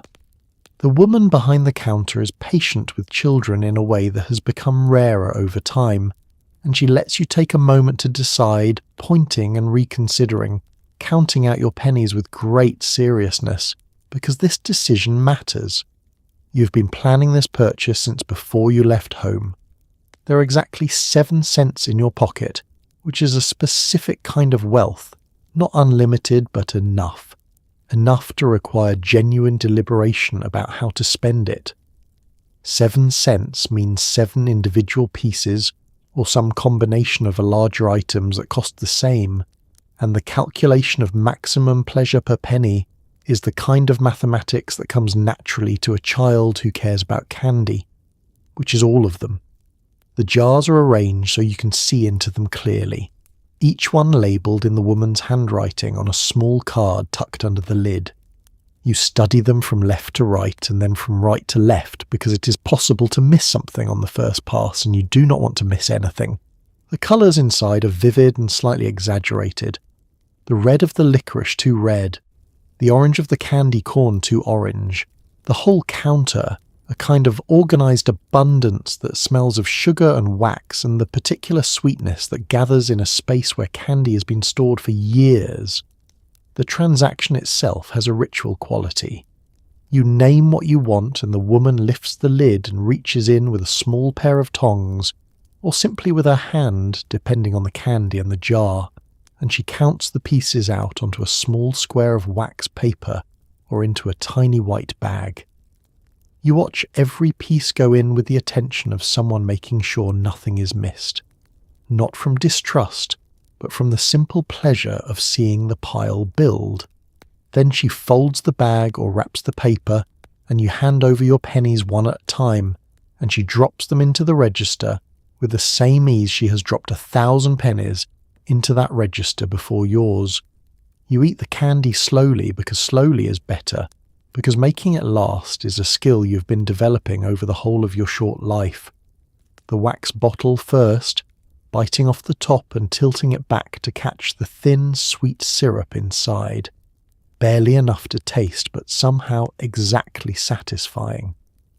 The fireball held in the cheek like a small glowing coal, the heat building steadily until your eyes water, and you shift it to the other side. The caramel save for last because it lasts the longest, and because ending on something long and slow and sweet is its own philosophy. The woman behind the counter has watched children buy penny candy in this store for as long as she has worked here, which is longer than most of her young customers have been alive. She knows which ones save up for something big and which ones spend everything at once. She knows which ones are generous and offer to share and which ones are more guarded about their selections. She never rushes any of them. The counter is always exactly as it should be when they arrive, full and colourful and patient, waiting. The cup of sugar is the famous one, but it is really just the beginning. Your neighbour might borrow your lawnmower and return it the next day with the gas topped off. You might borrow her good cake pan for a church potluck and bring it back with a piece of whatever you made still inside. Someone on your street lends tools without recording it. Someone else returns them with no fanfare. There is a whole quiet economy of small borrowings and returnings that runs alongside the regular money economy, and it works because everyone knows everyone, and everyone intends to be known as the kind of person who gives back what they take. The tools are perhaps the most elaborate part of this system. In a neighbourhood of houses, there is a great deal of work to be done at any given time. Gutters to be cleaned, fence posts to be set, windows to be recorked before winter, and no single household owns every tool that every job requires. But distributed across 20 houses on a street, the collective inventory is remarkable. Someone has a good extension ladder. Someone else has a pipe wrench and a tile saw. The Murphys at the end of the block have a floor sander that makes the rounds every spring, as families refinish their hardwood floors one by one over the course of several weeks. None of this is organised. There is no list and no schedule and no one keeping track of who has what. It is held together instead by the social memory of a neighbourhood, by the simple fact that people talk to each other often enough that information about tools and their whereabouts circulates naturally.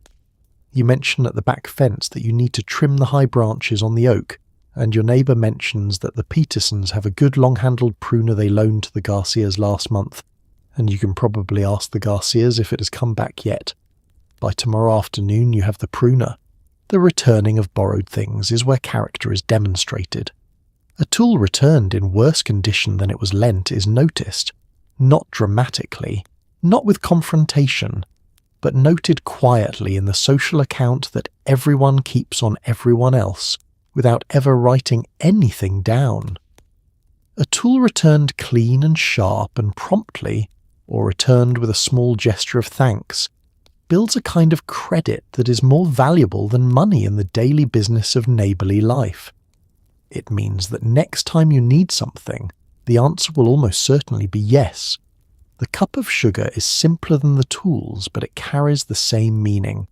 It is asked for in the middle of making something, a cake half mixed, the recipe already in motion, the discovery made too late that the canister is nearly empty. You cross the yard or knock on the adjoining door without much self-consciousness, because this is what neighbours are for, and the woman who answers knows this as well as you do. She pours the sugar into a measuring cup and hands it across the threshold, and that is the whole of it. There is no ledger. There is no obligation spoken aloud. There is only the cup passed between two people who live close enough together that kindness takes less than 2 minutes. Behind most houses in the 1950s, there is a metal barrel, often dented and ash-stained at the edges, sitting in the corner of the yard near the back fence. On certain afternoons, depending on the day and the wind, you see a thin column of smoke rising from backyards all down the street. Old newspapers, paper bags, cardboard boxes, the wrapping from packages. All of it goes into the barrel and is burned, efficiently and without ceremony. The smoke smells like burning newsprint, and sometimes, if the wind shifts, it drifts through a kitchen window, and your mother says something under her breath and goes to close it. The barrel has been in the yard for as long as you can remember. It belongs to the property the way the clothesline belongs to the property, one of the permanent features of the backyard that nobody installed within living memory and nobody questions. It is blackened on the outside from years of heat, and the metal near the bottom has grown thin and slightly porous, where the fire has worked at it over time. There are holes punched along the lower sides made years ago with a nail and a hammer to allow air in and keep the fire drawing. Your father knows exactly how to manage the burning, how to arrange the paper so it catches quickly, how to add things gradually so the fire does not smother itself. Burn Day has its own rhythm in many households. Saturday afternoon, often, or whenever the pile beside the barrel has grown large enough to warrant attention. Your father carries things out from the garage, old magazines stacked too high to read, the cardboard from the new appliance that arrived last month, the packaging from Christmas that has been waiting in the basement since January. He arranges it in the barrel with the deliberateness of someone who has done this many times, and he lights it with a single match held to the edge of a folded newspaper and dropped in. The fire starts with a quick, bright flare, and then settles into something steadier. You watch it from a distance that feels close enough to be interesting and far enough to be acceptable, because your father has told you the distance, and you know to keep it. The flames are not large, mostly contained within the barrel, but they are hot enough that you feel them from where you stand, a warmth on your face and the backs of your hands that is different from sun warmth, more direct, more immediate, The smoke rises in a column that leans slightly with whatever breeze is moving through the yard. There is something satisfying about burning that other methods of disposal do not quite replicate. The trash does not go somewhere else to become someone else's problem. It is simply gone, converted into smoke and ash in a matter of minutes, reduced to almost nothing, the barrel at the end clean except for a fine grey powder that your father taps out onto the garden in the spring, because ash is good for the soil and nothing in the 1950s is wasted that can be used for something. The ash on the garden is one more small loop in a cycle of household economy that is largely invisible because it has always been this way. The neighbours are burning on the same afternoon sometimes, and the whole back quarter of the block carries that particular smell, layered and shifting as the wind moves between yards. It is not an unpleasant smell exactly, or rather it is the kind of smell that carries so many associations of ordinary Saturday afternoons that its pleasantness or unpleasantness is beside the point. It is simply the smell of a certain kind of life, lived at a certain moment, in a certain kind of neighbourhood where the houses are close and the yards are shared in spirit if not in law. By the 1970s, municipal trash collection will have improved enough, and environmental awareness will have grown enough that backyard burning will begin to disappear, first from the cities and then gradually from the suburbs and smaller towns. Ordinances will be passed. The barrels will rust out and not be replaced. The smoke that once rose from a dozen backyards on a Saturday afternoon will be replaced by the Tuesday morning sound of a trash truck working its way down the street, collecting and compressing and carrying away. It will be cleaner. It will be more orderly. And on certain autumn afternoons, when someone nearby is burning leaves and the smoke drifts across a yard, you will smell it and feel the faint pull of something familiar. A Saturday afternoon in a backyard where the fire was burning and the week was finished and the light was going gold above the fence line. The family car sits in the driveway and it is a matter of genuine coordination when your father needs it for work and your mother needs it for errands. The television is in the living room and the whole family watches it together whether they all want the same program or not. The telephone is on the wall in the kitchen, and when it rings, whoever is nearest answers it, and if the call is for someone else, that person is summoned by voice from wherever they are in the house. One of everything. The idea of more than one feels wasteful, and not only because money is sometimes tight. There is a logic to one of each that the 1950s understand instinctively. You share things, and sharing keeps you close. The coordination around the car is a small daily exercise in family diplomacy. Your mother plans her errands for the days your father can leave the car at home, which requires knowing his schedule in advance and communicating it in the morning while there is still time to adjust. On days when the schedules conflict, a solution is found.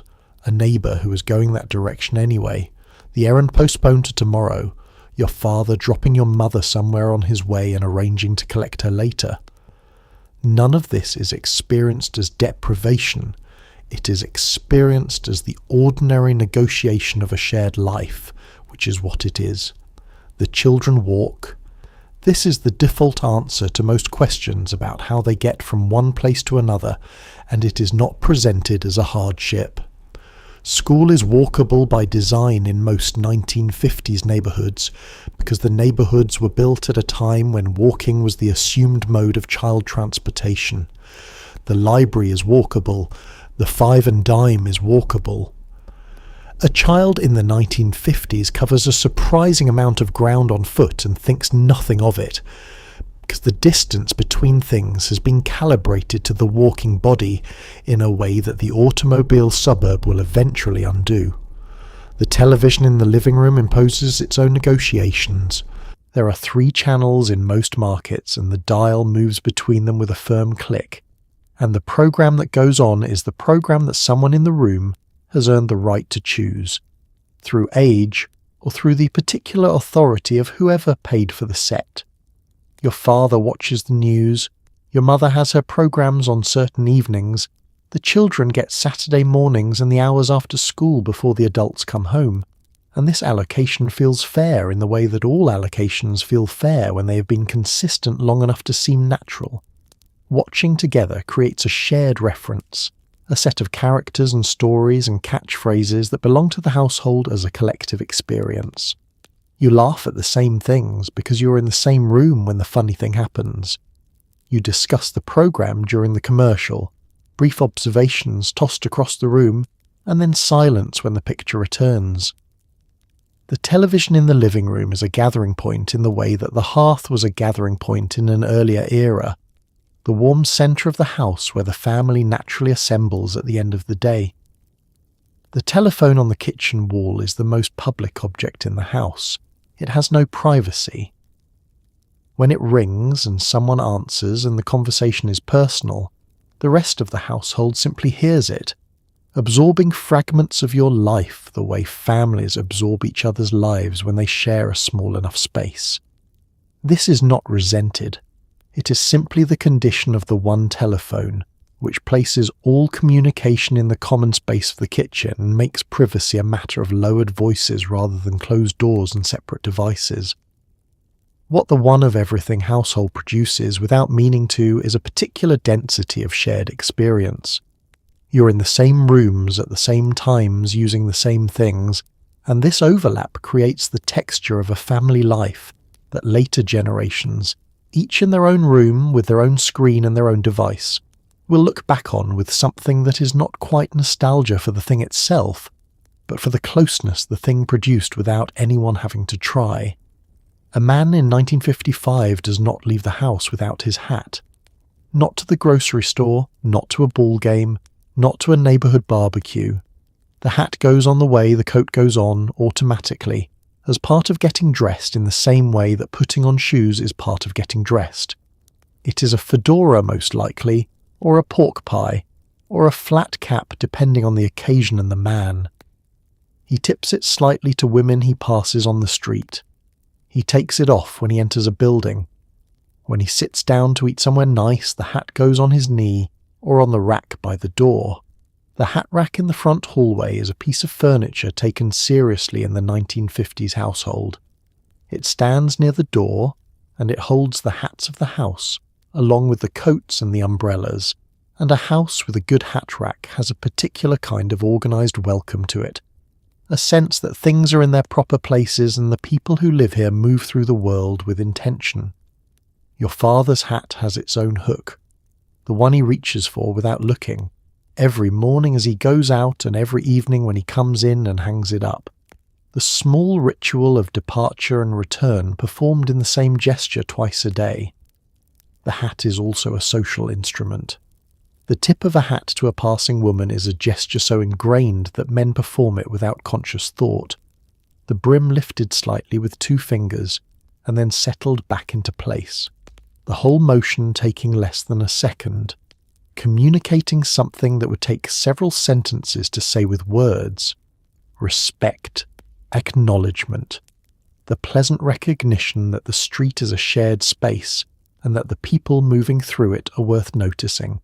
Women remember the men who tip their hats and notice the ones who do not, and this small social accounting shapes the reputation of a man in his neighbourhood in ways he may not fully understand.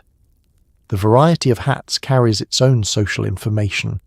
The fedora is the most common, a serious hat with a creased crown and a brim wide enough to offer real shade, associated with working men and professional men alike, democratic in its range of wearers. The pork pie sits flatter and is favoured by younger men and by certain musicians and by anyone who wants to suggest a slight informality without abandoning the hat altogether. The flat cap belongs to older men often, or to men doing yard work, the hat you wear when the fedora seems like too much, but going hatless remains unthinkable. The material changes with the season. A felt hat for fall and winter, the brim slightly narrower on the winter models to keep the cold air from the ears. A straw hat for summer, lighter and more ventilated, and the summer hat comes out at a moment that feels almost ceremonial, the same way linen jackets come out, as a seasonal declaration that the heat is here and the wardrobe is shifting accordingly. Your father has both, and the transition between them marks the year as reliably as the changing of the clocks. The care given to the hat reflects how seriously it is taken as an object. It is brushed and shaped and stored on a proper form when not in use. A good hat is expected to last for years, and it does, because it is made to last and because it is treated accordingly. A man who neglects his hat reveals something about himself, and the neighbourhood notices. The hat is, in this sense, part of the public presentation of a man's character, the outward evidence of an inner orderliness that the ear values and expects and reads, quickly and accurately from across the street. When the hat begins to disappear in the 1960s, it will happen gradually and then suddenly, the way most changes happen, and the men who continue wearing hats will begin to seem like a particular type rather than simply like men, and eventually like a vanishing type. And then they will mostly be gone, and the hat rack in the front hallway will become a place to put keys and mail and the miscellaneous accumulation of daily life, its original purpose quietly retired along with the era that invented it. Evening and the dishes are done, and the kitchen is quiet, and the family has moved to the living room where the radio cabinet sits against the wall, wooden and substantial, with a dial that glows warm amber in the dim light. Your father settles into his chair. Your mother picks up her mending.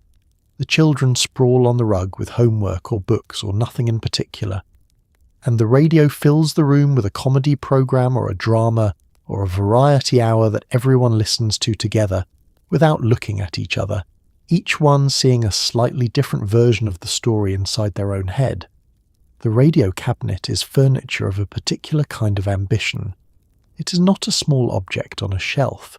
It is a piece of the room, solid and considered, built from the same wood as the bookcases and the side tables, housing its technology in a casing designed to look like it belongs in a home rather than in a laboratory.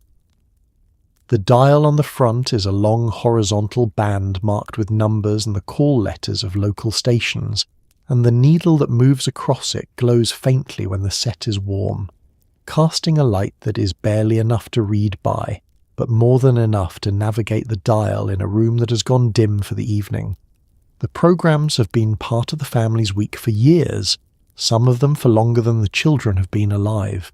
There are programs your parents have been listening to since before the war, comedies built around characters they know as well as they know their neighbours, with catchphrases that have entered the household vocabulary and running jokes that depend on an accumulated history of episodes reaching back through the years.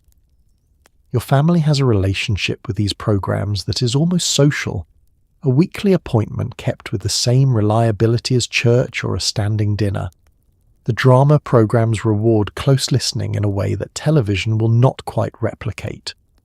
Without pictures, the story happens entirely in the imagination, constructed from voices and sound effects and the particular quality of a pause before a revelation. You build the rooms in your head from the sounds of footsteps on different surfaces, the creak of a door, the muffled echo of a voice speaking from the far end of a space you have never seen and yet know completely. Your version of the room is slightly different from your mother's version, and from your father's and from your brother's, and this multiplicity of imagined worlds, all generated by the same broadcast, all coexisting in the same living room, is one of radio's particular gifts. The news programs come on at specific times, and your father listens with a quality of attention he does not bring to the entertainment programs, leaning slightly forward in his chair, his hands still. The news is read by men with voices that carry authority through the simple fact of their steadiness, voices trained to deliver difficult information without drama and ordinary information without condescension. Your father sometimes makes a small sound of agreement or disagreement at something he hears, the comment addressed to no one in particular, and occasionally your mother responds from behind her mending without looking up. The radio does something to a family evening that the later television will do differently. It gives the room a shared atmosphere without requiring shared attention. Your mother can mend and still be part of what is happening. Your father can close his eyes and still be present.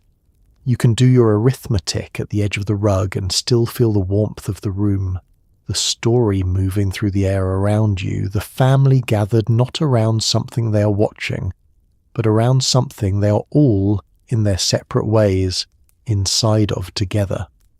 The sound of a screen door slamming is a summer sound, as specific to the season as cicadas or the hiss of a garden sprinkler or the distant crack of a baseball game on someone's radio.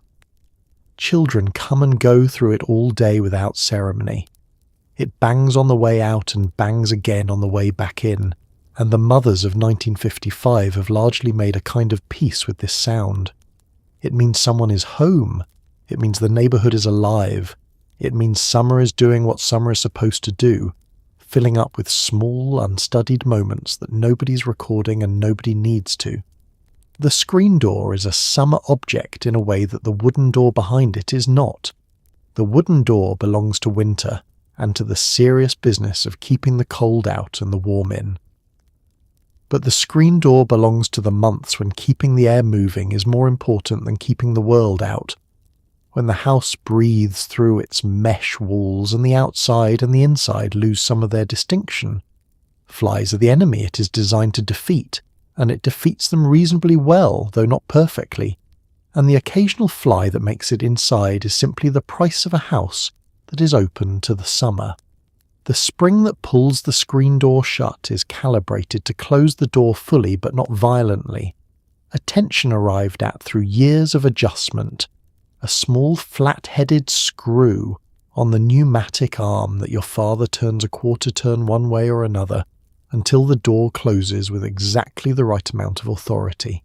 Too loose and it drifts and does not latch and lets in the flies. Too tight and it slams so hard the frame shudders. The correct setting produces the sound everyone knows, that light percussive bang followed immediately by the small metallic click of the latch catching. The whole event over in less than a second. Children have no relationship with the correct setting. They push through the door at the speed of whatever they are doing, which is usually running, and the spring barely has time to begin its work before the door has already been released and is travelling back on its own momentum toward the frame.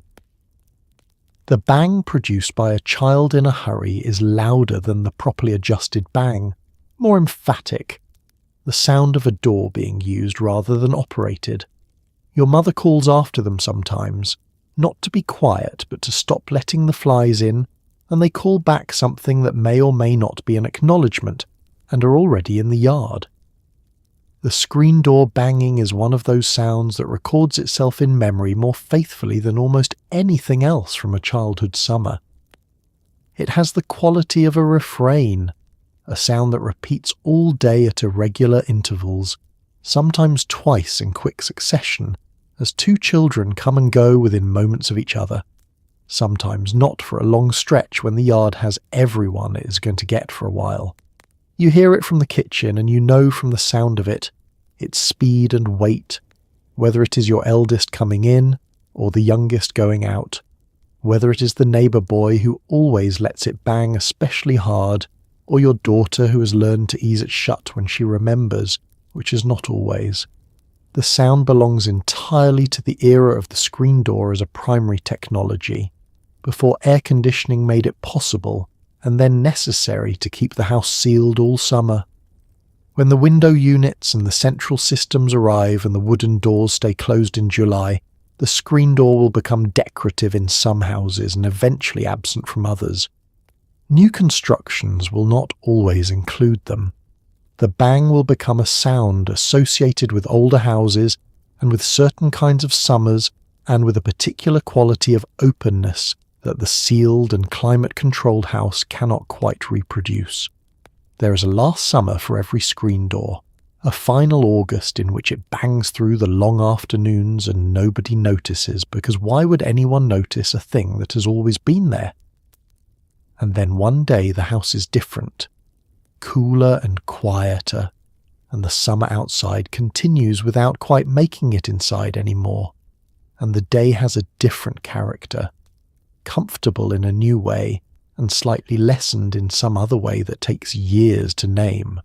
But in the summer, when it's still there, when the neighbourhood still speaks in the language of banging screen doors and running feet and the hiss of a sprinkler 2 yards over, the sound arrives and departs all day like a small faithful punctuation, marking the hours of an ordinary summer that is, without anyone knowing it yet, exactly what a good life sounds like. You know the sound of every car on your street before you see it. The Henderson's Buick has a slightly heavy idle that you can hear from half a block away. The Murphy's Ford makes a particular ticking sound when the engine is cooling down in the driveway. 3 or 4 slow metallic clicks that mean someone is home. Your father's car has its own signature, a sound so familiar that you and your siblings register it from wherever you are in the house without consciously listening, the way you register your own name spoken in another room. Before he has turned off the ignition, someone has already said Dad's home, and the evening shifts accordingly. The knowing of neighbours in the 1950s goes well beyond names and faces. It is a knowledge built from years of proximity, and the particular intimacy that comes from living close enough to someone that the details of their life reach you, without anyone intending to share them. You know that Mr. Patterson leaves for work at 7:15 every morning because you have heard his car start at 7:15 for as long as you can remember. You know that the Garcias eat dinner early because the smell of their cooking comes over the fence at 5 o'clock without fail. You know that the elderly woman at the end of the block has trouble sleeping because her kitchen light is on when you come downstairs for a glass of water at midnight. None of this information was volunteered. It simply accumulated the way all neighbourhood knowledge accumulates, through the slow patient process of being present in the same place over a long stretch of time. It is knowledge held in the body as much as in the mind, a map of the street written not in addresses but in sounds and smells, and the particular quality of light in a kitchen window seen from across a yard on a winter evening. The conversations that happen across fences and from one porch to another are not deep conversations usually. They're about the weather and the garden and the children and the small events of the week, the kind of conversation that people sometimes dismiss as small talk, but which is really the maintenance work of community, the daily tending of connections that keeps a street from being merely a collection of separate households. Your mother talks to the woman next door while hanging laundry, not because either of them has something urgent to say, but because they are neighbours and neighbours talk, and the talking is its own purpose. The children absorb all of this naturally. They grow up knowing the names of every adult on the street and knowing which houses to avoid and which ones always have something to offer. A cookie from Mrs. Brennan, a glass of lemonade from the woman at the corner who seems to enjoy the company of children in a way that is entirely genuine. They know which neighbours have dogs and which ones have gardens they are particular about, and which ones will send you to fetch a ball from the side yard without needing to be asked twice. This knowledge is practical and social at once, the beginning of an understanding that the world is made of people and that people are worth paying attention to. Your street is not a perfect community. There are neighbours who do not speak to each other over some long-standing disagreement that the children only partly understand.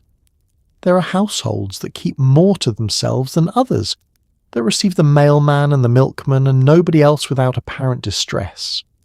The knowing is not always comfortable and it is not always welcome, but it is real, and its reality gives the street a texture and a continuity that makes it feel like a place rather than simply a location. Somewhere that holds the shape of everyone who has ever lived there, the way old wood holds the shape of the hand that has worked it. When someone on the street falls ill or loses a person they love, the neighbourhood knows within a day, not through gossip exactly, but through the simple permeability of lives lived this close together, and it responds in the way that people respond when they know each other well enough to act without being asked. A meal appears at the door, A child is quietly included in someone else's afternoon so the grieving parent can have an hour alone. The lawn gets mowed by the man 2 houses down who says nothing about it and expects nothing back. These gestures are not extraordinary. They are what happens when knowing each other is not a project but simply a condition of where you live. There are no lawyers present. There is no contract on the table, no clause about disputes, no signatures required in triplicate. There are 2 men standing in a driveway or across a counter or at the edge of a property line, and one of them has proposed something and the other has agreed, and now they extend their right hands and grip them once, firmly, and that is the whole of it. The agreement is made. Both men know it is made. Neither one expects it to be unmade, and neither one is wrong. The handshake in 1950s. America is not a formality that precedes the real transaction. It is the real transaction. The grip itself communicates something. A good handshake is firm without being aggressive, brief without being dismissive, and it is accompanied by eye contact that is direct and steady. The look of a man who means what he has just said and is not afraid to have that witnessed. Boys are taught this from an early age, not in any formal way, but by observation, and by the gentle correction of a father who shakes a son's hand and says, "Try it again, like you mean it." The handshake is a skill, and like all skills, it is practiced until it becomes an expression of character rather than a performance of one. What makes the handshake sufficient in the 1950s is not naivete about human nature. It is the particular accountability of a world in which reputation travels faster than any document. In a town of a certain size, in a neighbourhood of a certain density, in a business community where the same men see each other at the hardware store and the barber and the church and the Little League game, the cost of breaking a handshake agreement is not merely legal, it is social. It is the slow withdrawal of trust by every person who hears what happened, the quiet rerouting of business and recommendation away from the man who could not be taken at his word. This is a cost that most men in the 1950s are unwilling to pay. The kinds of agreements sealed this way cover a remarkable range. A man agrees to sell another man a car and the price is settled and the hands are shaken, and the car changes owners without a single piece of paper being generated. A contractor agrees to build a room addition, and the terms are discussed at the kitchen table, and the handshake closes the conversation, and work begins the following Monday.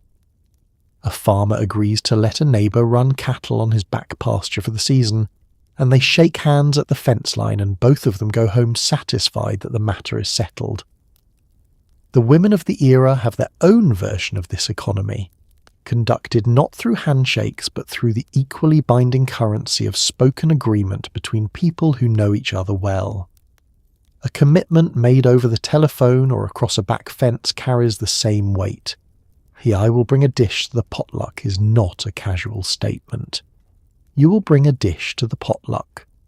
The social contract is enforced by the same proximity and the same swift passage of reputation through a community small enough that everyone eventually hears everything.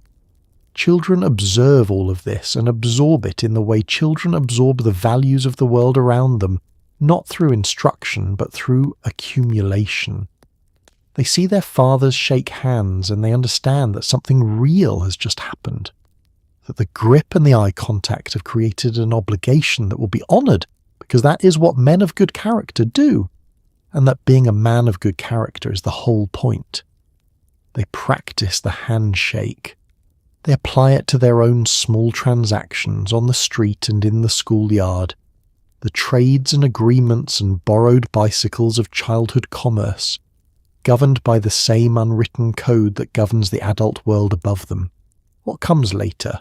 The contracts and the lawyers and the arbitration clauses and the terms and conditions run into 40 pages of language designed specifically to accommodate the possibility that one party will behave badly, reflects a world in which proximity has loosened and reputation travels less reliably and the old enforcement mechanisms of community have weakened.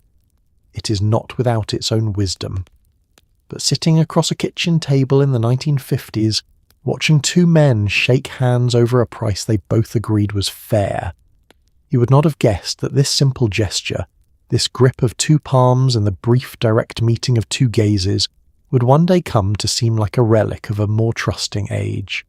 In that moment, it simply looks like what it is. Two people who mean what they say, choosing the most direct possible way to say it. So here we are, at the quiet end of a very ordinary day in 1950s America. A day that began with glass bottles on a front step and ended with a screen door latched for the night and the radio gone silent and every light on the street slowly going out, one by one. The way lights have always gone out in neighbourhoods where people wake early and sleep soundly and do not need much more than what they already have. We walked through a world that moved at the speed of a person, where you knew the sound of your neighbour's car and the name of the man who delivered your milk and the face of the pharmacist who had been standing behind the same counter for 15 years, where agreements were kept because your word was the only version of you that travelled ahead of you into every room, where children disappeared into summer mornings and came home at dusk with dirty knees and full hearts, and nobody had thought to be frightened in between. These were not perfect people living in a perfect time, but they were people who understood in some quiet and unspoken way that a life is built from small things. A cup of sugar passed across a threshold, a hat tipped to a stranger on the sidewalk, a Sunday afternoon with nowhere particular to be, a handshake that meant something, a front door left open because the neighbourhood was worth letting in. So tonight, before you sleep, carry one small thing forward with you. Slow down a little tomorrow. Notice the ordinary moment, let it be enough, because it always was. The coffee's on, someone down the street knows your name, and the day, whenever it comes, is just beginning. Good night.